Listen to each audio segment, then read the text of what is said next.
नमस्कार दोस्तों, स्वागत है आप सबका हमारे YouTube channel digital Hindi teaching में। आप इस चैनल को सब्सक्राइब कर लें ताकि आपको आने वाले हर वीडियो का नोटिफिकेशन प्राप्त हो सके, आपको हर वीडियो मिल सके।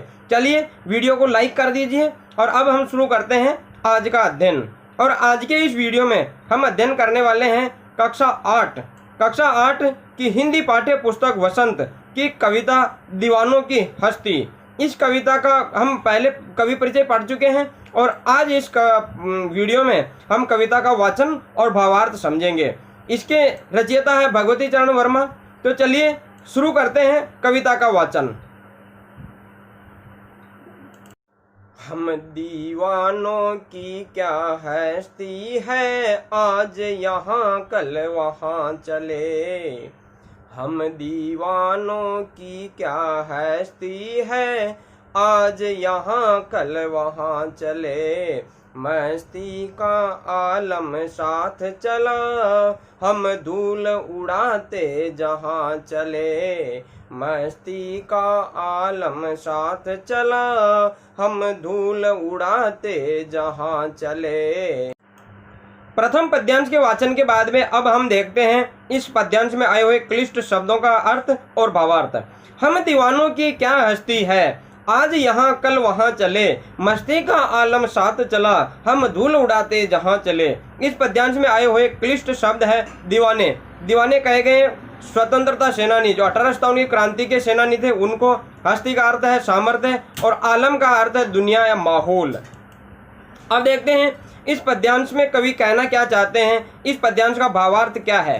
देखिए इस पद्यांश में कवि वर्णन करते हैं, कवि कहते हैं कि देश के बलिदानी वीर स्वतंत्रता सेनानी कहते हैं, मानते हैं कि हम तो आज़ादी के दीवाने हैं, हम तो स्वतंत्रता के दीवाने हैं। इस देश की महानता के समक्ष हमारी क्या औकात है, हमारी क्या हस्ती है। ये देश तो महान है, अरे इस देश पर लुटने वाले, इस देश पर मरने वाले हमारे जैसे लाखों बैठे हैं, हमारे जैसे करोड़ों हैं, तो हमारी क्या औकात है। हम तो इस देश को आज़ाद कराने के लिए हम अपना बलिदान दे देंगे, अपने प्राणों का त्याग कर देंगे। हम तो आज यहाँ हैं और कल न जाने कहाँ होंगे। हम आज यहाँ हैं लेकिन कल का कोई भरोसा नहीं है कि कल कहाँ होंगे।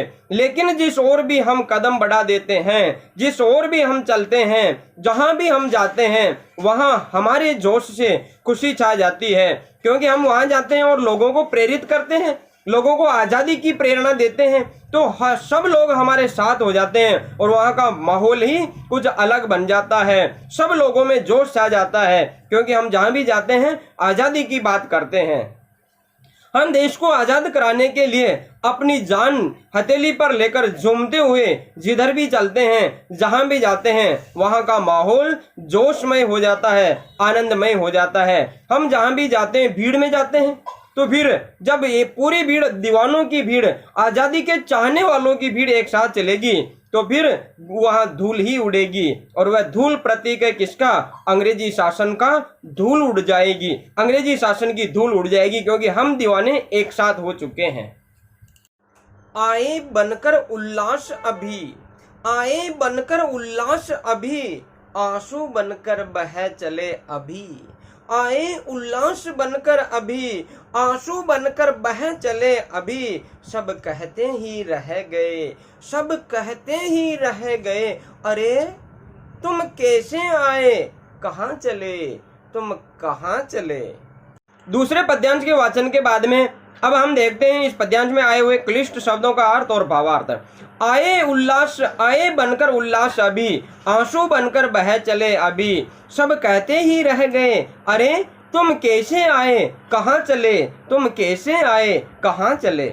इस पद्यांश में आए हुए क्लिष्ट शब्द है आंसू। आंसू यानी अश्रु, आंखों से बहने वाले, और उल्लास यानी प्रसन्नता, खुशी। अब देखते हैं इस पद्यांश का भावार्थ क्या है। देखिए दीवानों का कहना है कि हमारे आने से लोगों के चेहरों पर उल्लास छा जाता है, लोगों के चेहरों पर खुशी छा जाती है, क्योंकि हम जहाँ जाते हैं आज़ादी की बात करते हैं, लोगों को प्रेरित करते हैं, सब लोगों में जोश भर देते हैं। और जब अचानक जाना पड़ जाए तो उनकी खुशियाँ आंसुओं में बदल जाती है, क्योंकि अचानक ही भागना पड़ता है, अचानक ही जाना पड़ता है। अब क्यों जाना पड़ता है, इसका कारण हम देखेंगे। उस समय सभी यही कह उठते हैं कि अभी तो तुम आए थे और अभी कहाँ जा रहे हो, अभी ही जा रहे हो, अभी तो तुम आए थे। जब जाना पड़ता है तो सब लोग कहते हैं अरे भाई तुम अभी तो आए थे और इतने जल्दी ही तुम कैसे जा रहे हो, कहाँ जा रहे हो, किधर जा रहे हो, तुम इतने जल्दी ही क्यों जा रहे हो। ऐसा इसलिए होता था, जल्दी इसलिए जाना पड़ता था, जगह छोड़कर इसलिए जाना पड़ता था क्योंकि स्वतंत्रता सेनानियों को 1857 की क्रांति के सेनानियों को, क्रांतिकारियों को अंग्रेज सरकार कभी भी कहीं भी गिरफ्तार कर लेती थी। उन्हें गिरफ्तार करने के लिए घूमते रहते थे तो एक जगह छोड़कर दूसरी जगह पलायन कर जाते थे, एक जगह रुकते नहीं थे क्योंकि कभी भी भनक पड़ी और अंग्रेज आकर गिरफ्तार कर लेते और जेल में डाल देते।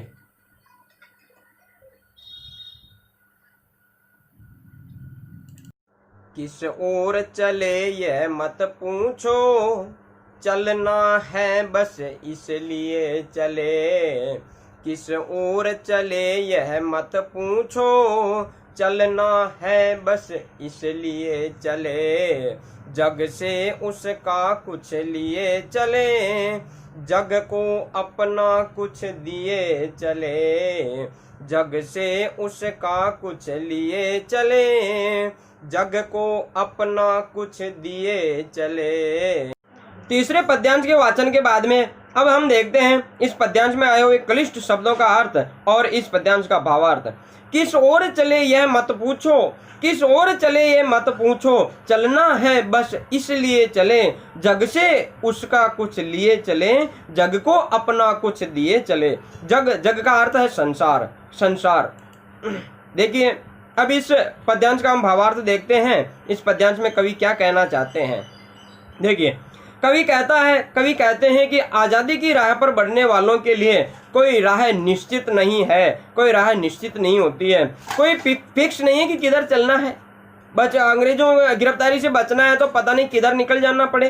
किस ओर चले ये मत पूछो, चलना है बस इसलिए चले। लोग पूछ रहे थे ना अरे भाई अभी तो आए थे, अभी किधर चल रहे हो, क्या कहाँ जा रहे हो। अरे भाई मत पूछो, हम कहाँ जा रहे हैं बता नहीं सकते, बताते अंग्रेजों को भनक पड़ जाए। अरे हमारे यहाँ पर हमारे ही विद्रोही लोग, कई हमारे देश के ही घाती लोग यहाँ बैठे हैं जो अंग्रेजों को हमारी खबर दे सकते हैं और हम फिर गिरफ्तार हो सकते हैं और हम जो आंदोलन करना चाह रहे हैं वह आंदोलन स्थगित हो सकता है। इसलिए तुम ये मत पूछो कि किस ओर जा रहे हो, कहाँ जा रहे हो, ये तो पूछो ही मत। बस जाना है इसलिए जा रहे हैं, आगे जाना है, आगे और दूसरे लोगों को प्रेरित करना है इसलिए जा रहे हैं। वे अपने लक्ष्य प्राप्ति हेतु किसी भी राह पर चल सकते हैं, किधर भी जा सकते हैं। केवल क्या लक्ष्य क्या है, आजादी पाना, स्वतंत्रता को प्राप्त करना। अपने लक्ष्य की प्राप्ति के लिए किसी भी राह पर, किसी भी मार्ग पर निकल सकते हैं, जा सकते हैं। इसलिए पूछो तो मत जाना कहाँ है, कहाँ जा रहे हो, इसलिए पूछो ही मत। हम किधर भी जा सकते हैं, जिधर मूड हो जाए उधर ही निकल जाए। वे इस संसार के लोगों को कुछ अपनी यादें देकर वहां रहे ना, झूमते हुए लोगों को प्रेरित कर रहे हैं, नारेबाजी कर रहे हैं, लोगों में आजादी की भावना उत्पन्न कर रहे हैं। तो कुछ यादें, फिर वो चले जाएंगे तो केवल उनकी याद शेष रह जाएगी, केवल उनके द्वारा कहे गए वाक्य शेष रह जाएंगे। तो ये तो पूछो ही मत कि किधर जा रहे हो। तो जहां भी जाते हैं हम अपनी याद छोड़कर जाते हैं और उन लोगों की भावनाएं हम साथ लेकर आगे बढ़ जाते हैं, उन लोगों के विचार हम साथ लेकर आगे बढ़ जाते हैं। दो बात कही दो बात सुनी, दो बात कही दो बात सुनी, कुछ हंसे फिर कुछ रोए, कुछ हंसे और फिर कुछ रोए। छक कर सुख दुख के घूंटों को, छक कर सुख दुख के घूंटों को, हम एक भाव से पिए चले, हम एक भाव से पिए चले। चौथे पद्यांश के वाचन के बाद में इस पद्यांश में आए हुए क्लिष्ट शब्द और इस पद्यांश का हम भावार्थ देखते हैं। दो बात कही दो बात सुनी, दो बात कही दो बात सुनी, कुछ हंसे फिर कुछ रोए। छक कर सुख दुख के घूंटों को, हम एक भाव से पिए चले। इस पद्यांश में आए हुए क्लिष्ट शब्द छक कर यानी जी भर के और भाव एक भाव यानी एक रस या एक रूप से। अब देखते हैं इस पद्यांश का भावार्थ। इस पद्यांश का भावार्थ है, कवि कहते हैं कि वीर जन, स्वतंत्रता सेनानी, वीर लोग जन इस संसार के लोगों से मिलते हैं, जाते हैं ना, जहां भी जाते हैं प्रेरित करते हैं आजादी के लिए। तो कुछ अपनी कहते हैं और कुछ दूसरों की सुनकर हंस रो लेते हैं।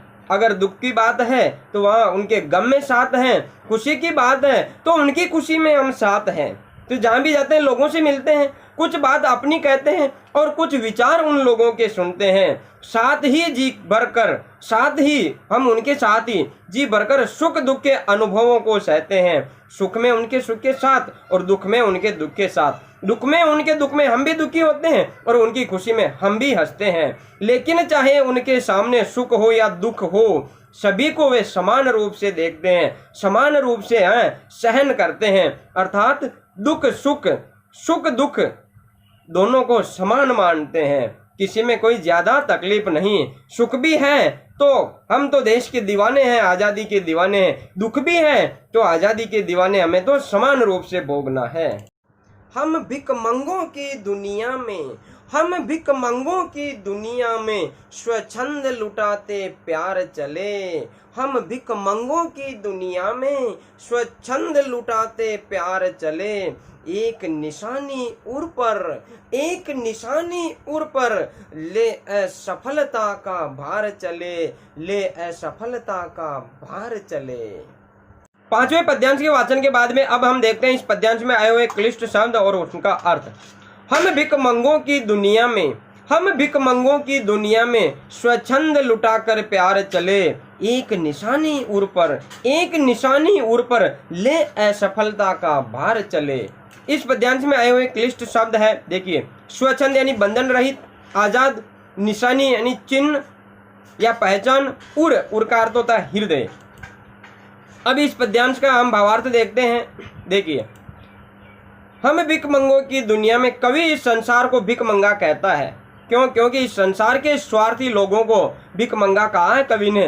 क्योंकि स्वार्थी लोगों का यह स्वभाव ही है कि वे हमेशा दूसरों से कुछ न कुछ प्राप्त करना चाहते हैं। किसी को कुछ देने का स्वभाव उनमें नहीं होता है। तो ये संसार है क्या? भिखमंगों के समान है, क्योंकि केवल लेना ही जानते हैं, देना तो उन्होंने कभी सीखा ही नहीं। लेकिन बलिदानी वीर, स्वतंत्रता सेनानी सभी के जीवन में समान रूप से खुशियां भरना चाहते हैं। भिखमंगे हो, गरीब हो, अमीर हो, सबको आज़ाद कराना चाहते हैं। ऐसा नहीं है कि केवल अपने परिवार को आज़ाद कराना चाहते हैं, पूरे देश को आज़ाद कराना चाहते हैं। भाई, पूरा देश ही हमारा है, हमें किसी एक दो तीन को नहीं, हमें पूरा देश, हमें पूरे देश की स्वतंत्रता चाहिए।